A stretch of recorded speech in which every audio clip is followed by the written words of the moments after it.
Ayan. Dahil kaya ko kinuha siya ngayon ng picture dahil video dahil baka hindi na ako makabalik ng Sabado. Hindi ko pa sigurado pero baka kasi yan natapos na ngayon lahat yan. Tapos na ngayon lahat welding. So i-align na lang yung nasa ibaba. Alignment sa ibaba. At lalagyan ng bolt para ma-fix na siya. So sa kasunod na niyan ay salamin na. Yung malalaking opening na yan, sliding yan. Ganyan kalaki yung at kahaba yung 4 meter yung 4 meter yung taas niya, yung height niya ay 4 meter. 4 meter and 30 cm. Taas ng yung pinaka-opening na yan.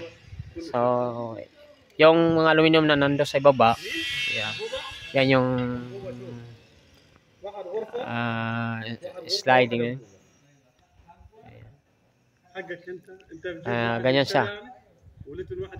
Tinarabaho namin ngayon ng halos 1 linggo na lang. 1 linggo. Tinarabaho namin ng 1 linggo yan. 1 week working.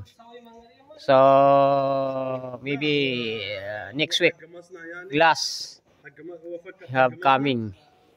So this is last day because this Thursday. For tomorrow is a rest day. So yan na. Ayan, mga kasama ko yan. Habol yung installer ng sliding. Ako naman doon sa alignment sa taas at saka pag-building. Yan yung aming master. Yan. Master yan, master. Yan si Muhammad. Tapos si Shaban, si Abdul Batin. Siya yung naka-align sa ibaba. Doon naman sa taas ako. Kaya natapos na yung natapos na yung pag-align doon sa taas. Sa ibaba, siya na yung tumitira. Baliktaran kami, dalawa kami doon sa taas. Welding, alignment. Dalawa rin sila sa ibaba.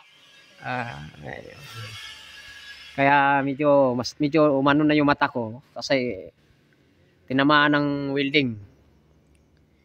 So, magpapaalam na ako guys, hanggang dito na lang. At don't forget like and subscribe sa aking video.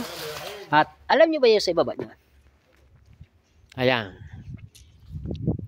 Yan yung aming tinarabaho, may swimming pool. Kung gusto mo maligo, pwede ka mag-swimming dyan. Halagaan ng tilapia. Swimming.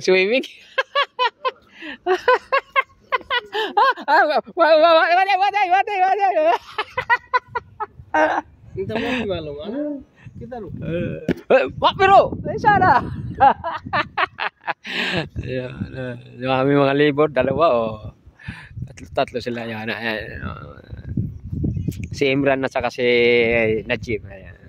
Nijam pala, Nijam. Natarabaho na, tapinis na yung alignment. Hanggang dito na lang guys. Don't forget like and subscribe to my YouTube video. At sana i-build on nyo guys para i-like, share naman sa ating video para sa mga ma-notify kayo sa susunod na ating upload ng mga video. Ayan guys. Maraming salamat sa inyo. Ayan.